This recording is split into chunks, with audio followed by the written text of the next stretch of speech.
Donc, on continue sur le Cantique des Cantiques, le Shir HaShirim.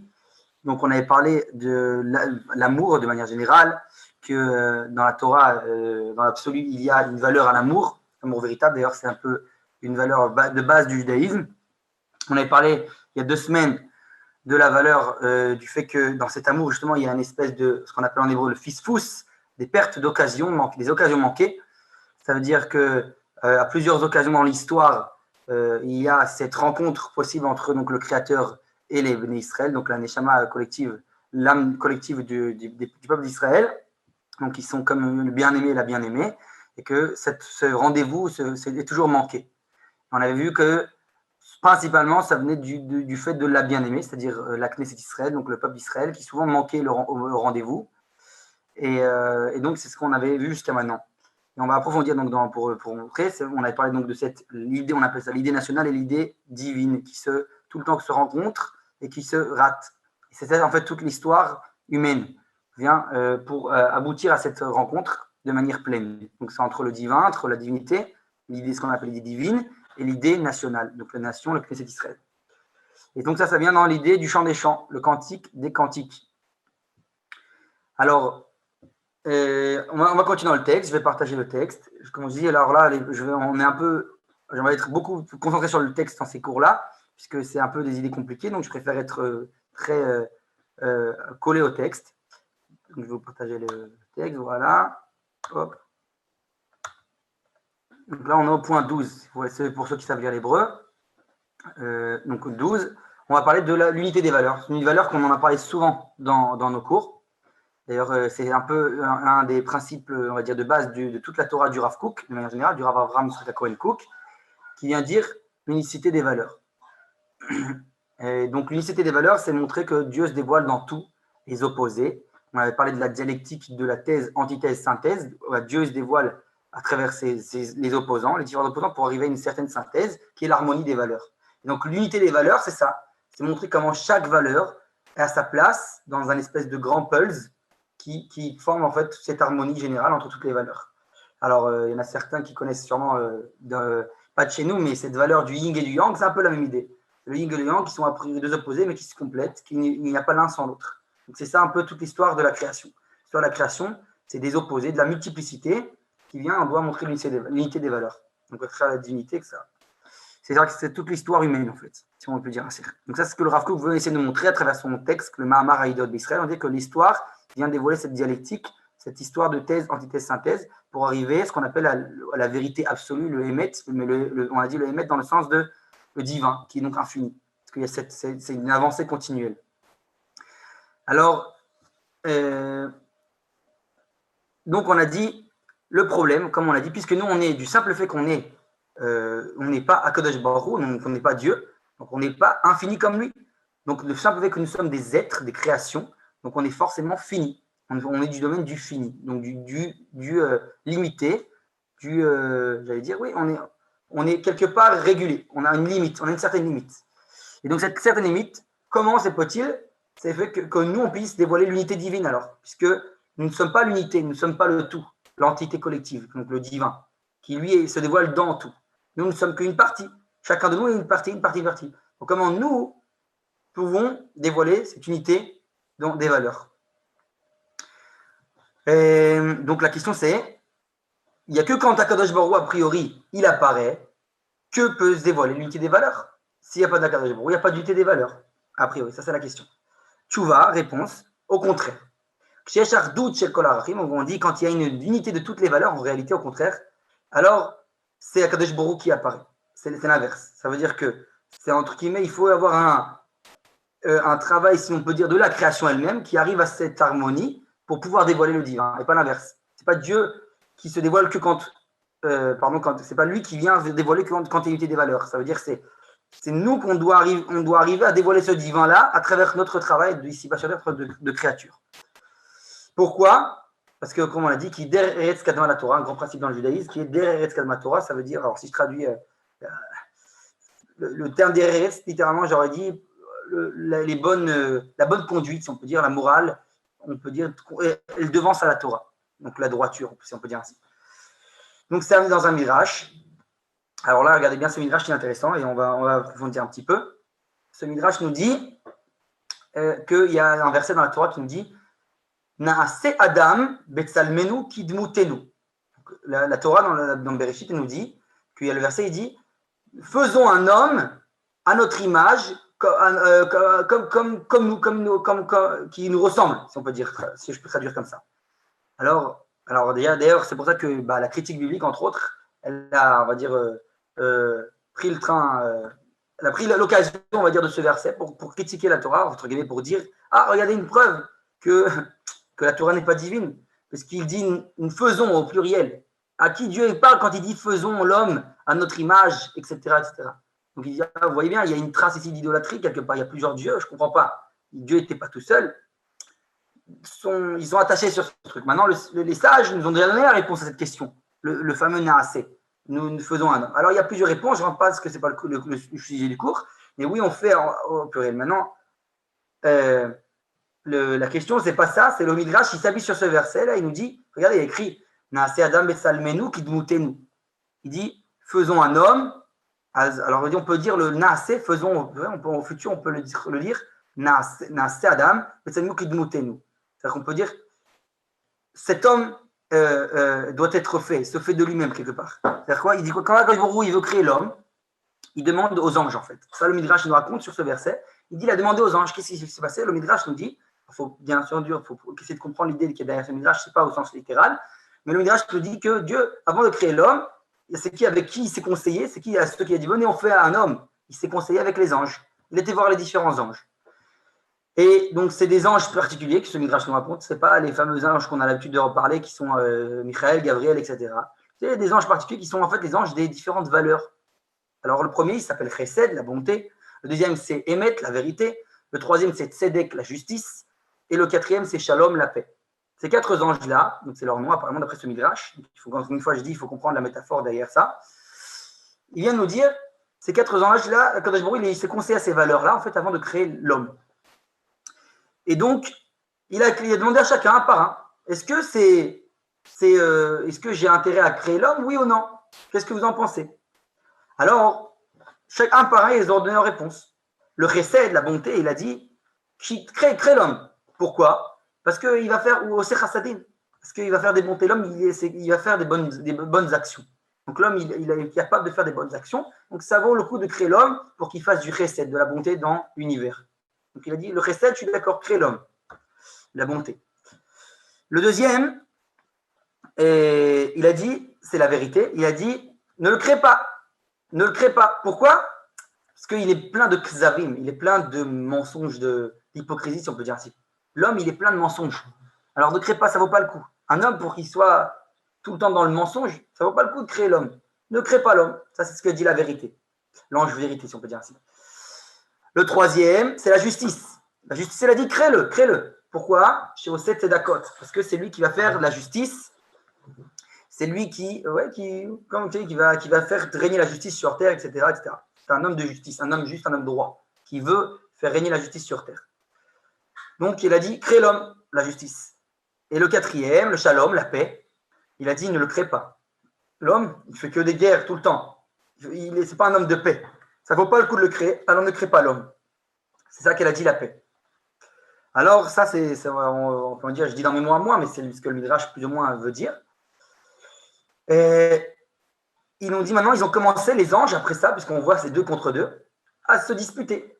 Créer l'homme, pas créer l'homme, etc. Entre-temps, c'est comme ça que nous explique le Rav Cherki, le Midrash, il nous dit, Akadosh Baruch Hu, il les avait en train de se disputer, il a dit, hop, ils sont occupés, pour l'instant, il a créé l'homme. Et donc là, il vient nous expliquer le Midrash, il dit, Gvar Naasa Adam Betsalmenu Kidmatenu. Ça vient expliquer le Naasé. Naasé, Gvar Naasa, en hébreu, il a déjà été fait. Il a déjà été fait l'homme, comme à notre image, et qui nous ressemble. C'est-à-dire qu'entre guillemets, il leur a posé la question, ils se sont disputés, hop, entre-temps, il a créé l'homme. Et donc, ils expliquent le noun, le fameux noun du mot Naasa, comme du passé. Naasa Gvar, il a déjà été fait. C'est après coup. Voilà, vous avez parlé entre-temps, vous avez raté le coche, entre-temps, moi j'ai créé l'homme. Et là, ça a vraiment, on peut dire assez courroucé les anges. Particulièrement, un ange particulier, c'est l'ange de la vérité. qui s'est particulièrement opposé. Et qu'est-ce qui s'est passé? Qu'est-ce qu'a fait Kadosh Baruch Hu? Après ce Midrash, donc toujours le même Midrash, il nous dit que Kadosh Baruch Hu, il a attrapé l'ange de la vérité et il l'a jeté par terre. Zara Kotoba Aretz, comme il a écrit. Il l'a jeté par terre, comme il est dit, Vatashler Emet Artsa. Et elle a envoyé la vérité à terre. C'est un verset donc de Sage. Il a envoyé pas de Sage, pardon, de la Bible. Il a envoyé la vérité par terre. Amroula Menachim Ilkar, ils ont dit les anges, si c'est ainsi, Ma taoseh la chotem shelcha. Ils ont dit, qu'est-ce que tu fais à ta signature? Parce qu'on sait que la vérité, c'est la signature d'Akadosh Baruch Hu. C'est-à-dire ton critère des valeurs. C'est quoi son critère des valeurs? La vérité, c'est ce qui définit, entre guillemets, l'Akadosh Baruch Hu. Tu es le Dieu de la vérité. Donc, comment tu peux prendre ta vérité, qui est une de tes valeurs, et la jeter à terre? Et donc, là, on va devoir expliquer. Donc, là, jusque-là, c'est le Midrash. Ça, c'est le Midrash, il s'arrête ici. Excusez-moi, un instant.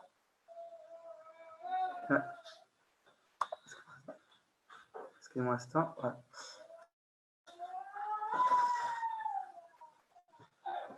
Et, voilà. Donc, il a dit comment tu peux prendre ta valeur de vérité et la jeter à terre. Donc, ça, c'est la question. Le Midrash s'arrête là. Il ne répond pas à la question. Il se finit en questionnement. Nous, on va essayer d'expliquer un peu c'est quoi ce Midrash et ce questionnement. Alors, on voit déjà que le but de l'homme, en fait, d'après ce Midrash, c'est ça un peu l'explication, c'est d'accomplir, on va dire, en même temps, en fait, toutes ces valeurs-là ensemble. C'est en fait l'harmonie des valeurs, l'unité des valeurs dont on a parlé maintenant. C'est-à-dire à la fois la valeur de bonté, vérité, justice et de la paix. Pourquoi c'est compliqué? C'est compliqué, effectivement, c'est compliqué. Pourquoi? On va voir. Attendez, voilà, je vais essayer de voir le texte. Alors, pourquoi c'est compliqué d'utiliser ces valeurs? Tout simplement parce qu'elles sont, a priori, elles se contredisent. Comme parmi ces quatre-là, d'ailleurs, c'est pour ça le fait que a dit créer, ne pas créer, et que ça est 2 contre 2. Parce qu'on voit bien qu'il y a un problème, elles se contredisent. La bonté, en général, ça contredit la vérité et la justice. Pardon, excusez-moi. Le chesed soter et emet, va tzedek soter et shalom. Pardon. Donc la bonté contredit la vérité et la justice contredit la paix. Pourquoi? Parce que la bonté, entre guillemets, parfois tu fais à outre mesure. C'est pas la vérité, c'est pas l'attribut de rigueur. Donc le emet, en ce sens-là, c'est l'attribut de rigueur. Et là, toi, tu veux la bonté. Au-delà de, c'est pas la vérité, mais tu fais au-delà de ce qui lui revient. Comme on dit en hébreu, l'omagialo. Ça veut dire il ne mérite pas, mais tu le donnes quand même. C'est pas ça, la définition de la bonté, du chesed. Il ne mérite pas, mais tu lui donnes. Alors que selon le critère de vérité, tu lui as donné à chacun ce qui lui revient. Et pareillement, la différence entre la justice et le shalom, c'est la même chose, un peu la même idée, mais tournée différemment. C'est que la justice, la valeur de justice, c'est donc le juste droit, chacun fait, selon ses actes, reçoit une récompense, on peut dire ainsi. Alors que la paix, c'est d'arriver à une espèce d'unité des valeurs, si on peut dire ainsi, mais qui est au-delà de la stricte vérité. On doit arriver à des compromis pour arriver à la paix. D'ailleurs, c'est un peu, ça se voit dans beaucoup de domaines de la vie aujourd'hui. C'est que, par exemple, dans la vie de couple, où on dit tout le temps, il ne faut pas forcément être celui qui a raison, mais il faut être celui qui a la sagesse, dans le sens de quoi? Qui sait faire la paix. C'est-à-dire que parfois, même si toi, tu es telle opinion et elle autre opinion, au nom de la paix, on doit arriver à vivre ensemble malgré les différences, malgré les accords. C'est ça exactement la valeur de la paix. Donc c'est contre la valeur de justice qui dit, moi je reprends telle et telle valeur. C'est ça ma juste valeur pour moi. Donc le tzedek, ce qu'on appelle. Donc en gros, c'est des valeurs contradictoires. Pardon. Et donc ça, c'est un peu le Midrash. Et maintenant, alors comme on l'a dit, le seul qui peut les unifier ces valeurs véritablement, c'est Akadosh Baruch Hu. C'est que le divin, l'infini. C'est pas du domaine de nous, de l'être fini. Alors, quelle est la solution?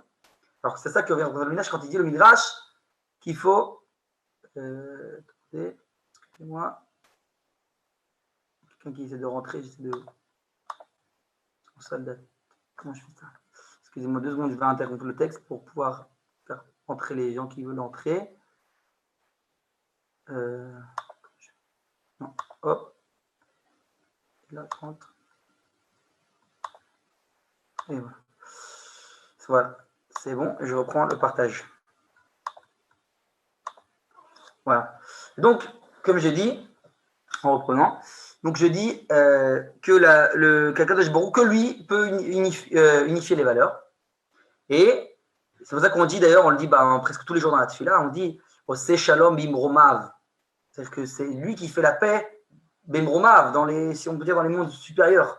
Sous-entendu que nous, ici-bas, on n'est pas capable de faire la véritable paix et l'harmonie des valeurs. On n'a pas la possibilité de le faire. Mais il dit, quand, en fait, ça veut dire que l'homme, donc c'est tout le but de la création, en fait, c'est quand l'homme arrive à faire la paix ici-bas sur Terre, alors, non, pardon, excuse-moi. Si l'homme, c'est-à-dire que concrètement, on a dit l'homme, il n'est pas capable de faire ce qui est l'attribut de Dieu, et donc, c'est au-delà de nos forces. Et donc, qu'est-ce qu'il fait à Kadosh Baruch Hu? La solution, il dit, comme on a dit dans le Midrash, il vient, il prend la vérité, l'attribut de vérité, il le jette par terre. Et c'est pour ça qu'il crée l'homme malgré tout. Ça veut dire quoi? Il y a une sorte, a priori, comme on a dit, contre la volonté des valeurs, c'est forcé, un peu forcé par le divin. Alors, on va voir.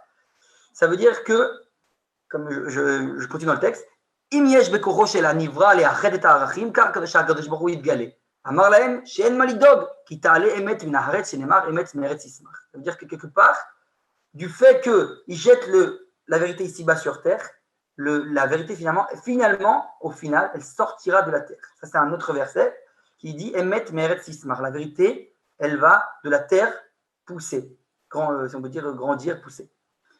Donc, il a ainsi dévoilé à Kadosh Baruch Hu, aux anges, le secret, en fait, ce qu'on appelle le secret du temps.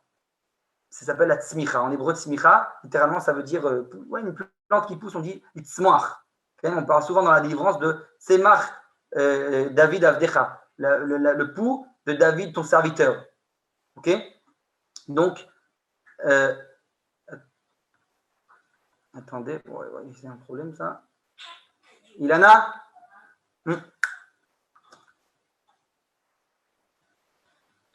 Excusez-moi. Et donc, pardon, excusez-moi de l'interrompre, je n'arrivais pas à me regarder. Question. Je reprends, excusez-moi. Je reprends. Donc, je dis que que ce qui est pas capable, l'homme n'est pas capable de faire. Donc, Kadosh Baruch Hu, il doit a priori le faire. Comment? En jetant la vérité par terre. C'est-à-dire qu'à travers cette réalité, cette tsemach là, j'étais sur le mot du tsemach, c'est comme ça que la vérité va se dévoiler. Ça veut dire, c'est quoi le tsemach? On dit c'est comme quelque chose qui pousse. Alors, comme les plantes, voilà, on le connaît au niveau biologique, ça pousse lentement, très lentement. C'est un processus avant que ça grandisse. Souvent, à l'œil nu, on ne voit pas qu'une plante, elle grandit. Il faut regarder avec beaucoup de recul pour se rendre compte véritablement, elle pousse, elle grandit. C'est le même principe, en fait, pour ce qu'on appelle la notion du temps. Le temps, il donne les valeurs. Donc, c'est exactement ce qu'on a parlé de la dialectique. La dialectique du temps, elle permet finalement à la vérité de se dévoiler. Donc, c'est à travers l'histoire. Dans l'histoire, c'est pour ça que le Rav Kook écrivait tout le temps histoire estheria, en hébreu, historia, estheria, ça veut dire que Dieu, Yudke, le nom de Dieu, se cache, Esther, il se cache à travers l'histoire. Dieu va se dévoiler, donc la vérité en fait. La valeur de vérité, donc l'unicité de toutes ces valeurs-là, va se dévoiler à travers le temps dans l'histoire. Et c'est comment ça se passe? On a dit à travers cette dialectique qui est thèse, antithèse, synthèse. Ça se produit pour exactement toutes les valeurs. C'est que de cette manière qu'on arrive à la véritable harmonie des valeurs. Donc ça s'appelle le secret du temps. Il faut donner aux choses le temps. Donc ça, nous on le connaît dans la vie personnelle, la vie de tous les jours. Dans beaucoup, dans presque tout.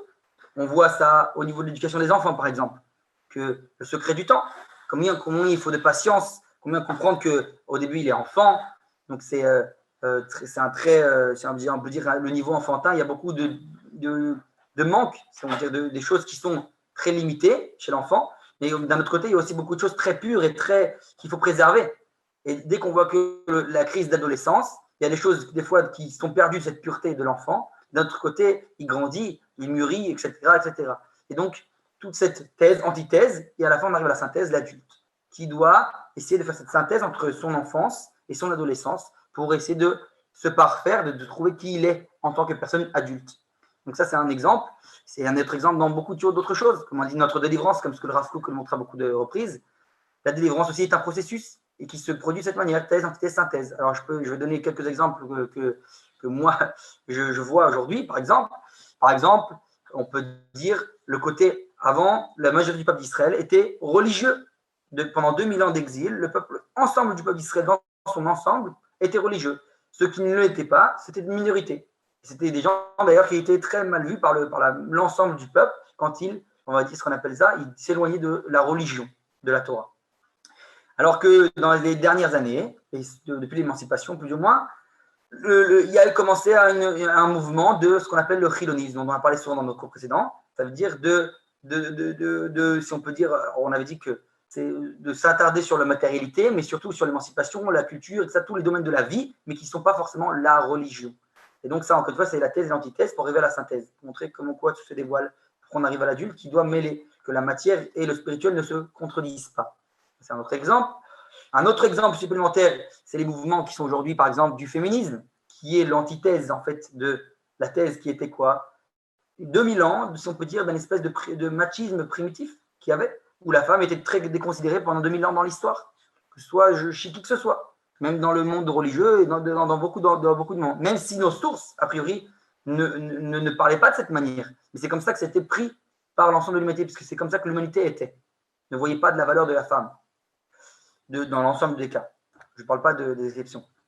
En tout cas, le mouvement féminisme, aujourd'hui, qui est un extrême, donc, vient dévoiler l'antithèse à la thèse. Donc, nous, on doit arriver à la synthèse, montrer que, justement, cette harmonie, homme, femme, chacun sa place, chacun une harmonie, chacun doit voir comment l'un complète l'autre, qu'il n'y a pas de contradiction, qu'il n'y a pas de guerre non plus, d'essayer de comparer l'un à l'autre. Il y a ce qu'on appelle une complémentarité. C'est la même idée de thèse, antithèse, synthèse. Un autre exemple, par exemple, j'allais dire même au niveau des avancées technologiques. On en a parlé dans un des cours aussi sur le high-tech, où on a eu plus ou moins, particulièrement au Moyen-Âge, mais même après, un monde qui était très peu évolutif au niveau de toutes les avancées technologiques. Et dans les 200, pareil, 100-200 dernières années, une avancée technologique fulgurante, tout d'un coup, on découvre des choses que l'homme peut faire grâce à la technologie, grâce à sa sagesse, à la chokhma, à ce qu'on appelle, à la technologie, il peut faire des choses fabuleuses. Et donc là, encore une fois, vient une thèse-antithèse. Est-ce que, parce que le danger, comme on en a parlé de ça aussi dans certains cours, de ne pas tomber, être serviteur de ces technologies-là, de te servir de toutes ces technologies, ces avancées-là, au service de l'homme et pas inverse. Pas l'homme au service de la technologie. Donc voilà, vous voyez, encore une fois, on peut regarder ça dans beaucoup d'autres domaines. J'ai donné des exemples là qui me viennent maintenant, mais ça se dévoile dans beaucoup d'autres choses. Dieu se dévoile à travers tous ces phénomènes-là, de thèse, antithèse, synthèse, dans beaucoup d'autres domaines encore. Et j'en passe. Mais encore, vous avez compris l'idée. Donc, c'est cette dialectique de l'histoire. Donc, Dieu se dévoile à travers la dialectique de l'histoire. Et donc, c'est ça le secret qu'il dévoile aux anges dans ce midrash, le secret du temps. Il dit Eretz, mais Eretz titzmach. Il va pousser. On a dit pousser, c'est lentement. Processus doucement. De là que va sortir la vérité de ce processus. D'ailleurs, vous vous rappelez, et ça je le répète tout le temps, et je le répète, le temps qu'il faudra, on le répétera et on le répétera, que la vérité en hébreu, c'est les lettres de Aleph, Mem et Taf, c'est-à-dire la première lettre de l'alphabet, la lettre du milieu et la dernière lettre Taf. C'est-à-dire qu'encore une fois, on voit bien qu'il représente le début, un opposé, si on veut dire l'extrême opposé, le milieu et la fin, l'extrême opposé de la fin. C'est-à-dire que l'ensemble, ça vient zigzaguer entre les extrêmes pour arriver au juste milieu. Ça, c'est la vérité. La vérité, c'est thèse, antithèse, synthèse. Arriver à cette harmonie. Donc voilà. Donc c'est un peu ça toute l'idée. Toute l'idée du temps. Et donc, comme on dit, le temps donne à chaque valeur, finalement, c'est comme ça qu'on arrive à l'unité des valeurs, sa place dans l'histoire. Par exemple, il y a une période dans l'histoire où une valeur particulière apparaîtra, une autre période, c'est une autre valeur qui sera plus dominante, etc., etc. C'est comme ça qu'à chacun à son tour prennent leur place dans ce qu'on appelle le pulse de l'histoire, si on peut dire ainsi. Et donc, ça, c'est un peu toute l'idée. Maintenant, pourquoi les anges ne comprennent pas ça? Parce que l'ange, si on comprend bien, alors c'est vrai qu'on dit que les gens, ils sont tous spirituels, etc. Et a priori, il y a un certain degré au-delà de l'homme, qui sont plus, on peut dire supérieurs à l'homme à un certain degré, parce qu'ils sont que spirituels, ils n'ont pas la possibilité de fauter, etc. Ils ne vivent pas dans un monde matériel. Mais c'est aussi ce qui fait le fait que finalement l'homme est supérieur à l'ange. Ça veut dire que l'homme, il est attaché à ce monde-ci, au monde matériel, ce qui n'est pas le cas de l'ange. D'où le problème que aussi l'homme a la possibilité de fauter, etc., puisque du fait de son attachement à ce monde matériel. Mais c'est ça aussi qui fait la grandeur de l'homme. C'est-à-dire que de ce fait-là, l'ange n'est pas capable, lui, de comprendre le secret du temps, puisqu'il ne vit pas ici-bas sur Terre. Cette dialectique-là de thèse, antithèse, synthèse, l'ange n'est pas capable de la comprendre. C'est pour ça que les anges n'ont pas compris dans le Midrash ce qu'Akadosh Baruch Hu a fait. Akadosh Baruch Hu doit leur dévoiler ce secret, doit leur expliquer. Eux, ils ne sont pas capables de comprendre à première vue. Et donc, ce qui se passe, c'est qu'on a dit, c'est quelque chose qui est particulier à l'homme. Dans cette l'âme humaine, c'est-à-dire l'âme humaine, elle a cette possibilité de dévoiler cette vérité à travers l'histoire, à travers le vécu de l'histoire humaine. Il y a un autre exemple, enfin pas un autre exemple, mais comment ça s'est passé au niveau d'histoire, ça, au niveau des différents exils aussi. Les 4 royautés dont on a été exilés, etc. C'est le même secret qu'on a vu dans le Marzor Vitry. Si vous étiez les cours, je crois le premier cours, on avait parlé du Cantique des Cantiques, on avait parlé du Marzor Vitry, qui disait les 4 royautés, les exils, etc. Que chacun a sa valeur qui vient apporter à l'histoire.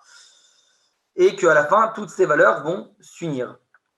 Je continue. Non, attendez, hop. Je veux.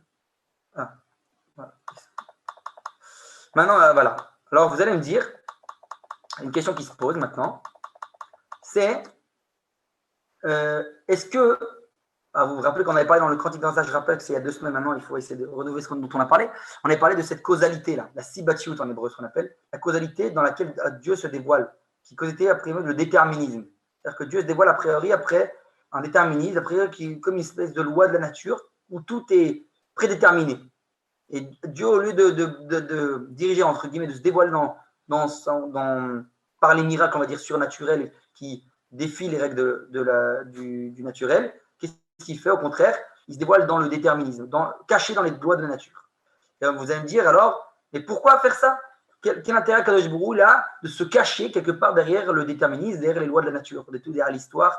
Pourquoi pas se dévoiler de manière manifeste, comme c'était le cas, par exemple, dans le cas à l'époque de la Bible, du Tanakh, de la prophétie, etc. Pourquoi se cacher derrière un écran? Alors là, il me semble qu'on avait parlé aussi dans des cours précédents, mais c'est pas grave, on se rappelle toujours ces points qui sont essentiels. C'est ce qu'on appelle, c'est comme ça qu'Akadosh Baruch Hu décide de diriger son monde, parce qu'apparemment, il y a aussi un avantage à ça. Le fait qu'Akadosh Baruch Hu se cache, parce que ce dévoilement, finalement, va être un dévoilement plus approprié à la création, donc à l'être humain dans son ensemble. Et ça, d'où c'est marqué dans le traité de Brachot, le traité de bénédiction, donc le traité de Brachot de la Gemara, du Talmud, écrit là-bas que Mea ve'arba rananot, Amar David. Donc David aurait fait 104 louanges, Velo Amar Alléluia. C'est quoi les 104 louanges? Les 104 premiers Teilim, les psaumes. David a dit les 104 premiers psaumes du livre de Teilim, et il n'a pas dit Alléluia, le nom de Alléluia. Jusqu'à ce que quoi? Jusqu'à ce qu'il n'ait vu la chute des Rechaïm, la chute des mécréants. Et donc, comme il est dit, il nous dit le Talmud,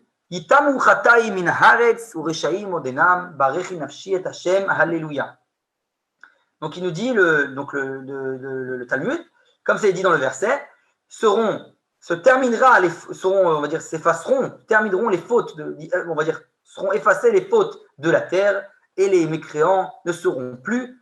Béni mon âme, Hachem, Alléluia. Et ça, c'est la première fois où il dit Alléluia, a priori. Et on voit que c'est lié directement au fait qu'il n'y a plus de mécréants, de Rechaïm. Et donc ça, c'est dans le Teilim, Kouf Dalet, donc le 104e psaume. Et c'est le premier Alléluia qui apparaît dans le livre de Teilim. Ça veut dire quoi? Alors, on va se demander, mais comment ça se fait que David, le grand David Améler, le Neim Zemirot Israël, celui qui a écrit tous les psaumes, le grand David, on sait tous la grandeur de David, du roi David, il n'est pas capable de dire une louange à Dieu qui est Alléluia, de louer soit à Dieu, que lorsque les Rechaïm, que les mécréants tombent, c'est-à-dire tant qu'il y a du mal dans le monde, il n'est pas capable de louer Dieu. C'est ça qu'on doit se poser comme question. Et alors, en fait, c'est exactement ça. Oui, c'est pas parce qu'il n'est pas capable, c'est parce que ce n'est pas justifié. C'est-à-dire que lorsqu'il n'y a plus de mécréants, de mal dans le monde, alors c'est justifié de louer Hachem dans toute sa splendeur. Qu'est-ce qu'il veut dire par là? Ça veut dire qu'en fait, il y a des écrans, ici dans ce mabon, le simple qu'on est des créatures, comme on a dit, que ce monde est ici-bas est matériel, il y a des écrans entre nous et le Créateur. Et il dit cet écran, il est pas, j'allais dire, négatif, et au contraire, il est positif. Il nous permet de voir plus clair, de voir, on va dire, de voir le divin de manière plus appropriée à nous. On a besoin de ces écrans. Et donc, encore une fois, selon les degrés. Après, doucement, on ôte les écrans. Mais c'est important qu'à première vue, on mette des écrans. Pourquoi? On va voir. Il y a le nom d'Hachem, ce qu'on appelle dans les Télim aussi, qui Shemesh Umagen Hachem Elohim. Alors, le verset dit qui Shemesh, ça aussi on l'a dit dans les différents cours, mais Shemesh c'est le soleil, Umagen un bouclier, Hachem, le nom d'Hachem Yudke Vavke, Elohim, le nom d'Hachem, qui s'appelle le deuxième nom d'Hachem, qui s'appelle Elohim, c'est-à-dire qui se dévoile à travers la nature, qui est de la valeur numérique Ateva, la nature. Alors, qu'est-ce que ça veut dire? Ce verset, il nous dit en fait Shemesh Umagen, un soleil et un bouclier. Il explique le Rav, de manière générale, pourquoi on a besoin. Alors, j'ai traduit bouclier, mais Magen, c'est pas que bouclier, on a dit écran. On a besoin, comme quand on ne peut pas regarder le soleil droit dans les yeux. Ça nous éblouit. On doit mettre des lunettes de soleil. On doit mettre un certain écran. Quelque chose qui vient approprier la lumière pour qu'elle puisse arriver à mes yeux sans me blesser mes yeux, sans m'aveugler.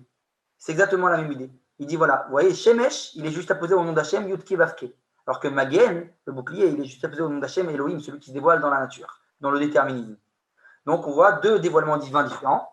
Il y a celui qui est manifeste, on a dit le Yud Kevavke, le dévoilé au-delà de la nature, qui est le Yud Kevavke. Et il y a le Dieu, quand Dieu se dévoile à travers la nature, c'est le Elohim, l'attribut de Elohim. Donc, ces deux valeurs-là, et on a besoin de ça. On a besoin de cet écran. Pourquoi? Parce que si, entre guillemets, on aurait contemplé le divin de manière directe, alors l'homme, en tant que créature finie, ne serait pas capable de, on va dire, de digérer cette lumière, si on peut dire ainsi. Et donc, ça nous a en tiré. Ça, c'est un grand secret dans la Kabbalah, d'ailleurs, qui s'appelle le Sod HaTzimtzum. Entre autres, où Akadosh Borou, à travers ces écrans, si on peut dire ainsi, se réduit pour nous permettre finalement cette rencontre, ce mifgash en hébreu. Vous voyez que jusqu'à maintenant, on a parlé dans le cantique des cantiques de cette rencontre. Akadosh Borou, comme on a dit, il est prêt à ôter les écrans, enlever les degrés, tous les manques, toutes les choses qu'il faut que nous, on ait des êtres finis, donc imparfaits. Akadosh Borou, il est prêt à passer outre nos imperfections pour nous permettre de nous rencontrer. En fait, finalement, c'est là on voit la valeur presque inverse. C'est grâce à nos imperfections, non, j'allais dire presque, qu'on arrive à avoir un dévoilement du divin, Akadosh Borou, qu'il est descendu à notre niveau, c'est vrai pour se dévoiler à nous, pour qu'on puisse être capable en fait, de cette véritable rencontre. Sinon, on n'en serait pas capable. Et donc, ça, c'est tout le secret à travers du déterminisme de la nature. Dieu se dévoile à travers le déterminisme de la nature, donc caché, de manière cachée, a priori, et c'est à nous de les dévoiler à travers ces écrans. Donc, c'est tout le travail de l'être humain. Et ça, le but de la création. C'est on avait dit, on en a parlé souvent, l'association du créateur et de la créature. Donc, il a créé un monde pour qu'on nous associe à sa création, pour qu'on soit des shutafim, des associés entiers à la création. Je vais peut-être ouvrir une petite parenthèse, qui est appropriée. C'était il n'y a pas longtemps, on vient de sortir de Pessah, il y a eu Yom Ha'atzmaut, le jour d'indépendance. Alors, chez le Rav Manitou, c'est la journée de chez le Rav Kook, on peut dire que le jour d'indépendance, ce n'est pas un simple jour. Comme certains voudraient dire, un jour qui n'a aucun rapport avec la Torah, qui a qu'une connotation civile. Au contraire, c'est une connotation très religieuse, et j'allais dire même plus nationale, et j'allais dire, qui a trait de la délivrance. C'est notre délivrance d'aujourd'hui. Le jour de l'indépendance et le jour de la délivrance, qui a commencé, qui est un long processus, mais qui a commencé le jour où l'État d'Israël est né. Pourquoi je dis ça? Parce que cette même idée, justement, apparaît, le fait que Akadosh Borou avait créé toute la création pour associer la créature, donc l'homme, l'être humain de manière générale. Ça se voit dans le jour de Yom Ha'atzmaut, dans le jour d'indépendance. Vous remarquez qu'il y a différentes fêtes dans le calendrier hébraïque. Et dans les différentes fêtes du calendrier hébraïque, il y a d'abord la première, la plus courante, celle qui revient plus fréquente, c'est le Shabbat. Le Shabbat, qu'est-ce qu'on a le droit de faire? Rien. On n'a rien le droit de faire à Shabbat, a priori. C'est beaucoup d'interdits, on a beaucoup de mélachot, des travaux qui sont interdits. Les 39 travaux interdits, etc. etc. Qu'est-ce que ça doit représenter? Le Shabbat, on fait tous les 7 jours, le Shabbat, en souvenir de la création du monde. Lors de la création du monde, nous, les êtres humains, on n'était pas là. Kadosh Baruch Hu, il a fait ça tout seul. Il ne nous a pas associés à la création du monde.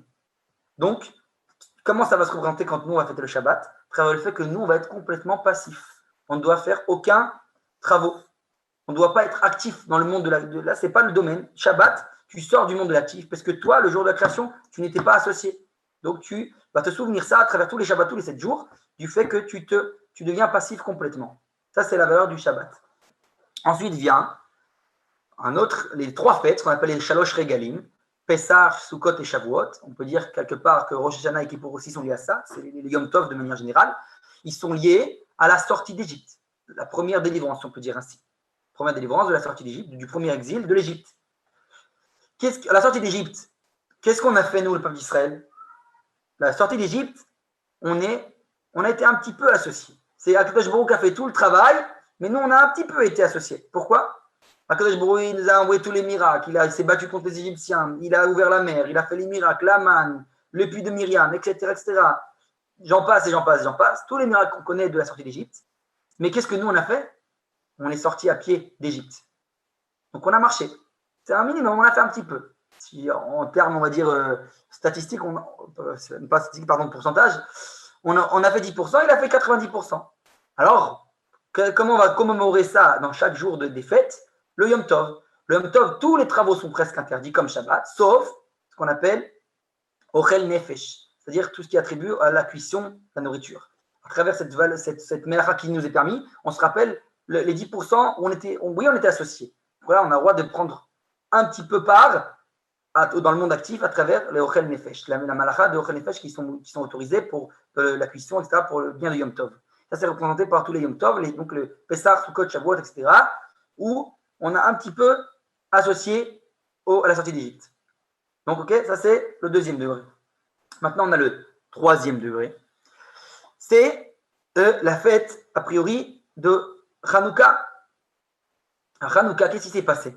À Hanouka, il y a eu, a priori, alors c'est quoi? C'est Dieu ou c'est nous qui avons fait Hanouka? Alors, on peut dire quelque part 50-50. Il y a eu, c'est vrai, que c'est nous qui avons fait la guerre. Les Maccabim ont fait la guerre, ils se sont battus contre les Grecs, etc., etc. Donc, Akadosh Baruch Hu, il ne s'est pas mêlé, si on peut dire ainsi, de manière directe et manifeste, dans la guerre. Mais le miracle de la fiole d'huile, il vient dire, hé, Hachem, il était là. Il était avec nous. Et donc ça va s'exprimer comment? C'est que pendant la demi-heure qui suit l'allumage des bougies de Hanouka, ok?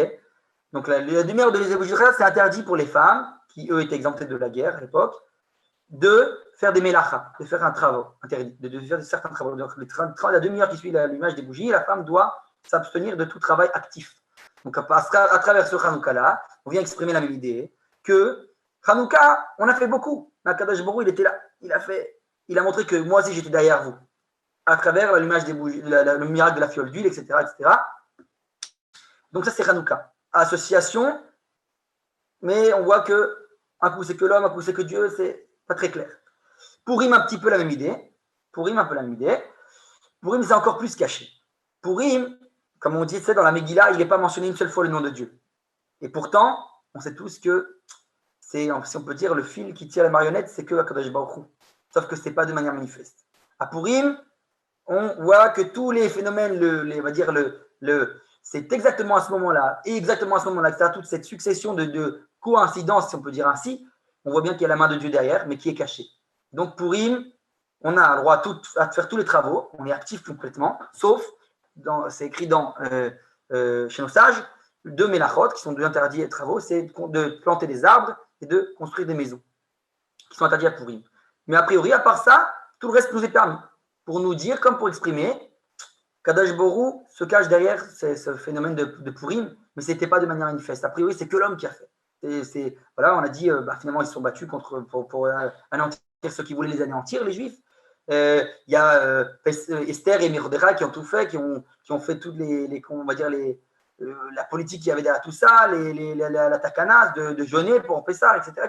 C'est eux qui ont tout fait. Mais caché derrière tout ça, il y a Kadosh Baruch Hu qui tire les ficelles de l'histoire. Ça, c'est Purim. Et donc, ça vient s'exprimer par Purim. Et Yom Ha'atzmaut, vous allez dire maintenant, le jour d'indépendance, ça vient exprimer, cette fois, c'est 100% Akadosh Baruch Hu, mais c'est 100% nous.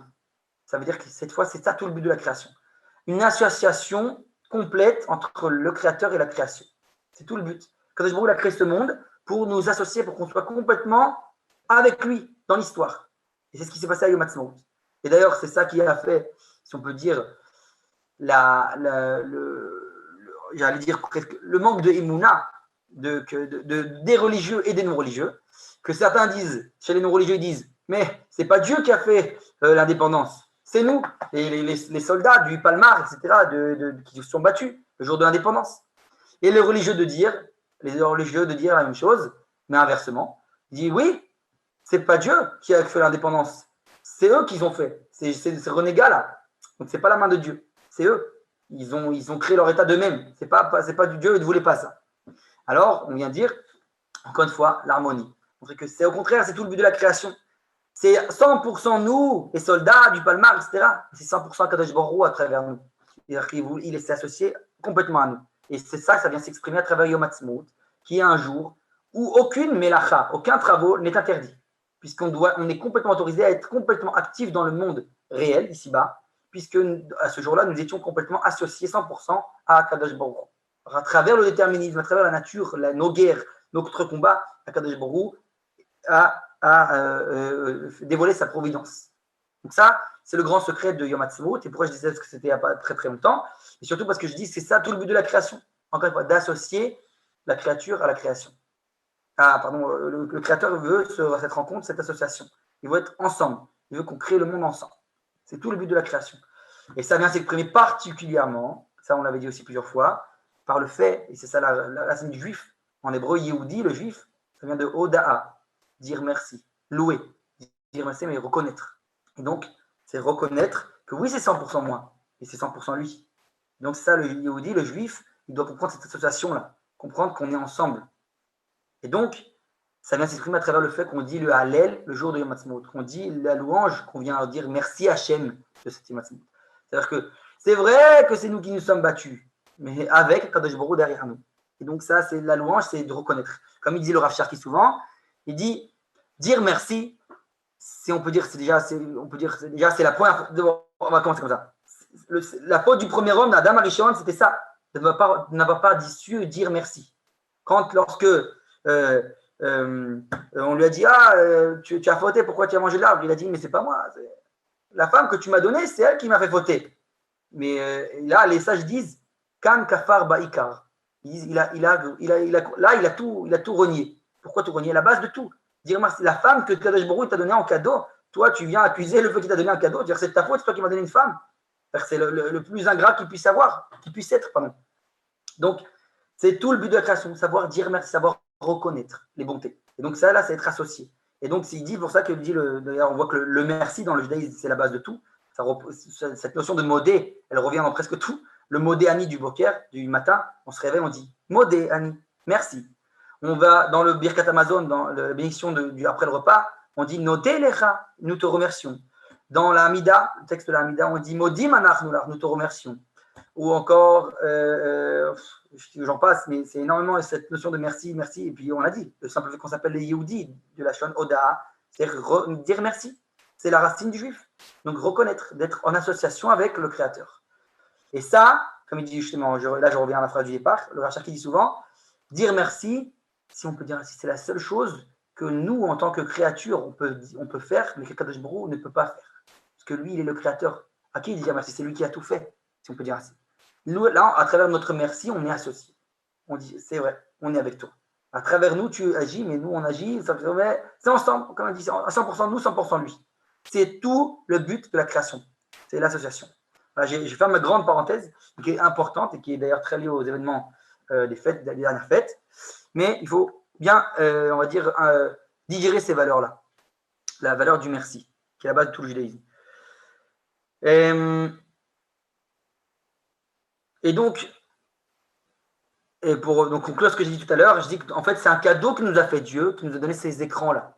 Cette possibilité d'être associé, en fait, à travers la nature, le déterminisme, etc. C'est pour être complètement associé à la création.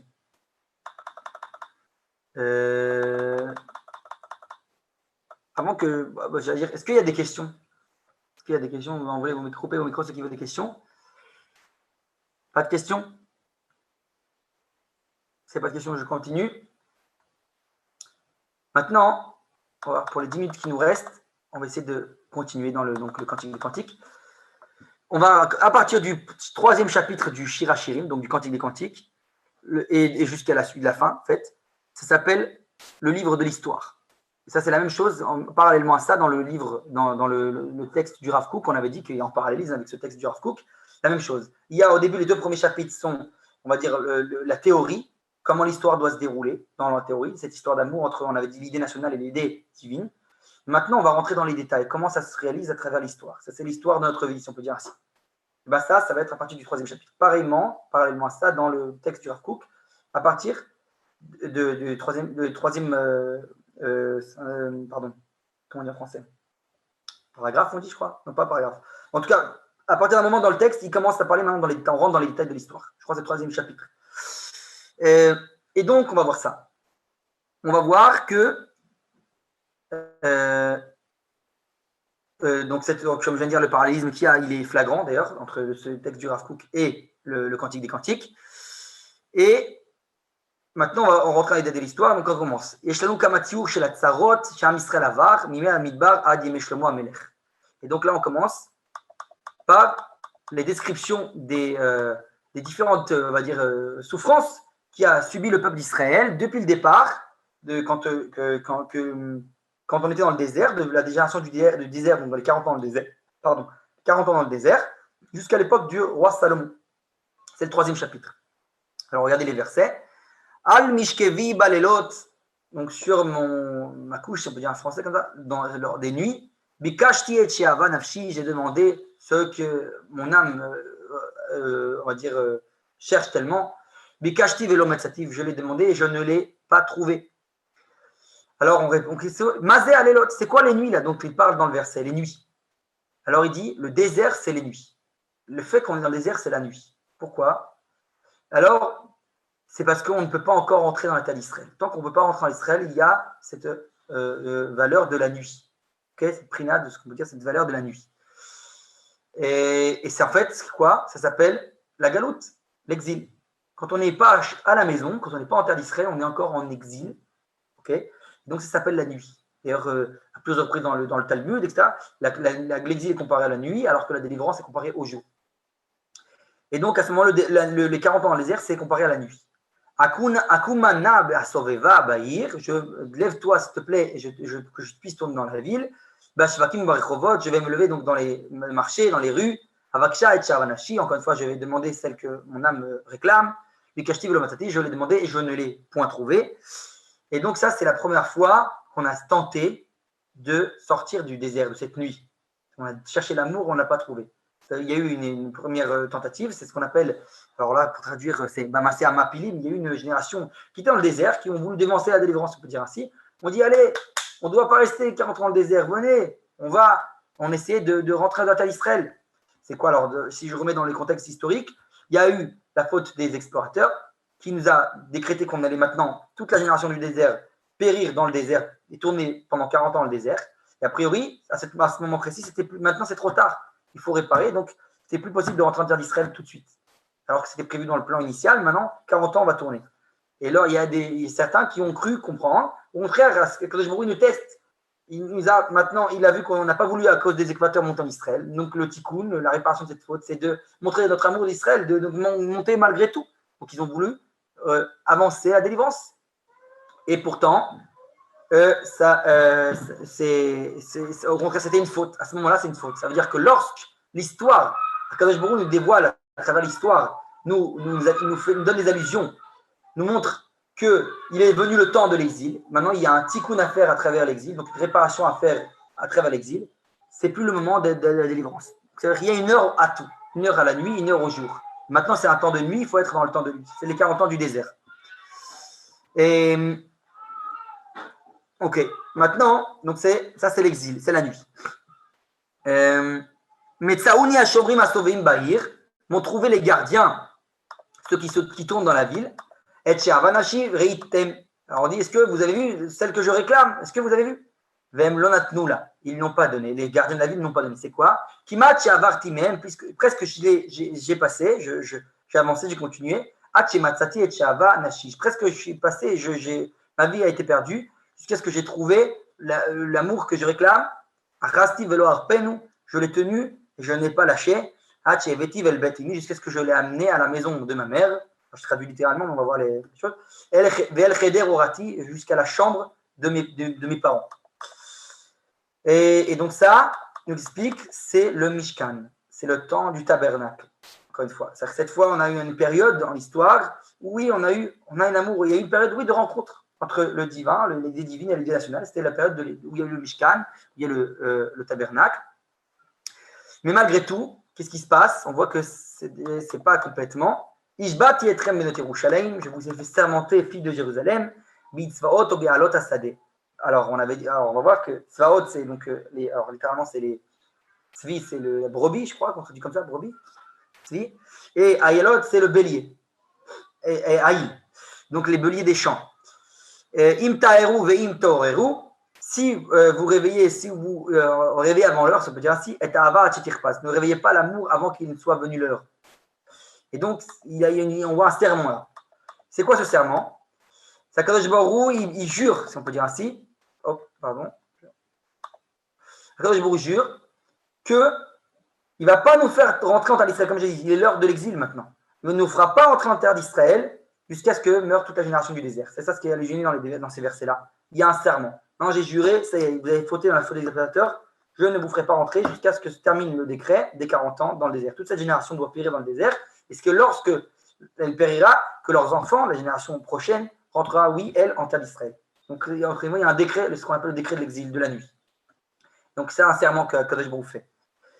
Im yirehish ba'anashim ha'ele ador hara hazeh et haaretz hatova asher nishbati latet la'avotechem. Donc, il explique, si, c'est dans la Torah qui écrit, s'il voit un homme de ces gens-là, de cette génération du désert, cette mauvaise génération, il appelle ador hara, cette mauvaise génération, la terre, cette bonne terre que j'ai promis, donc, que j'ai promis de voter. J'ai promis qu'ils ne verront pas cette terre.